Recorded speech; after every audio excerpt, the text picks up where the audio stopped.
So in this series of videos, which is focusing on how do we go about building a winning team, I am going to speak about 5 most important tips as a team leader or as an organizational leader that you need to ensure that you take action about these things.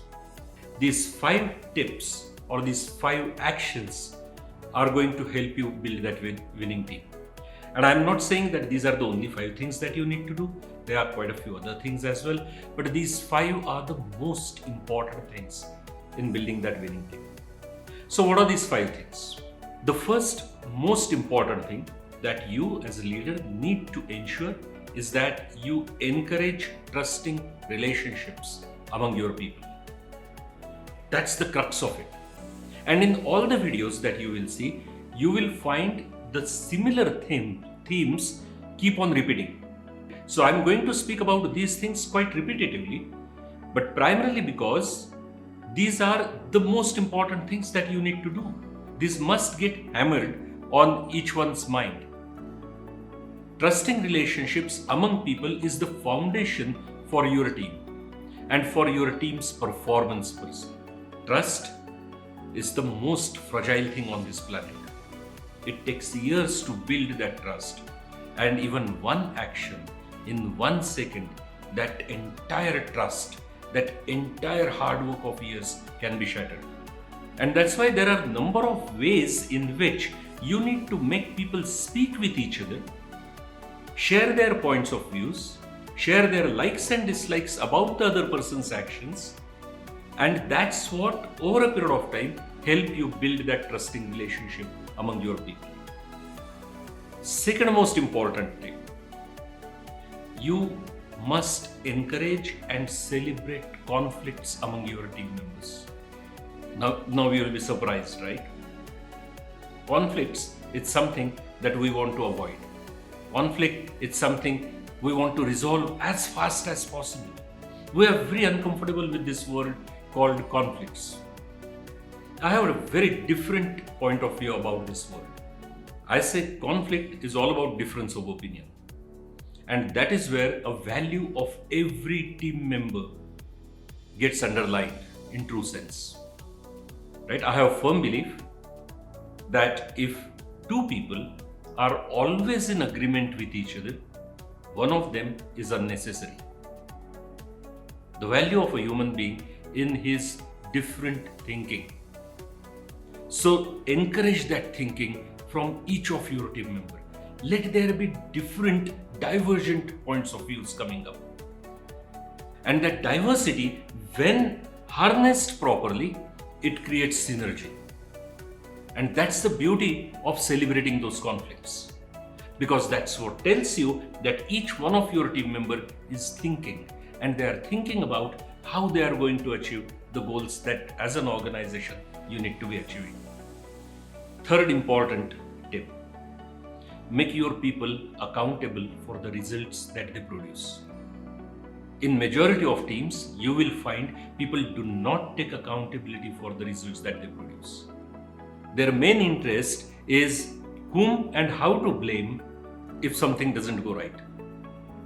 And that precisely happens because people don't trust each other. People think that if I am seen as a failure, or if I am seen as a person who hasn't been able to do what he was supposed to do, then everyone will start pointing their fingers at me. We don't trust other people because we fear being vulnerable. And from that vulnerability also comes the tendency wherein I'm not ready to take accountability for my actions, I'm not ready to take accountability for the results that I'm producing. Now, as a leader, if you don't give that confidence to your team members that making a mistake is okay, right? Unless and until people make mistakes, and unless and until those mistakes are accepted, people will not experiment, people will not come up with new ideas, people will not innovate. And when they do all these things, then automatically the results start coming in. Now, if I am ready to be accountable for my actions and for the results that I am producing, That's why I'm being actually a winning team member. So that's another important aspect that we need to keep in mind.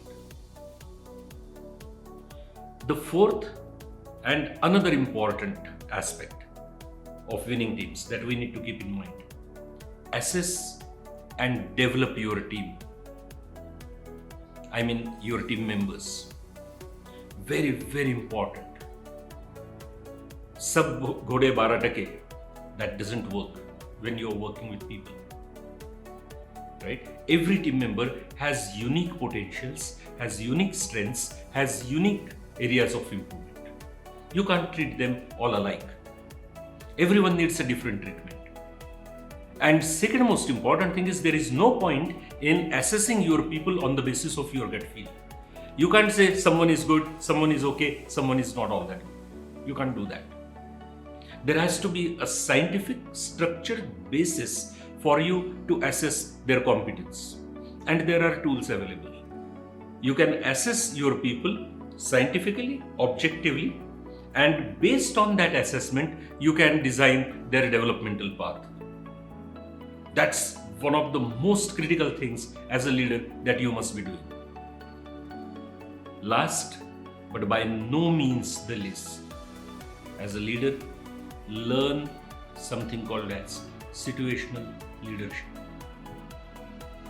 Leadership is not an art. Leadership is not a science.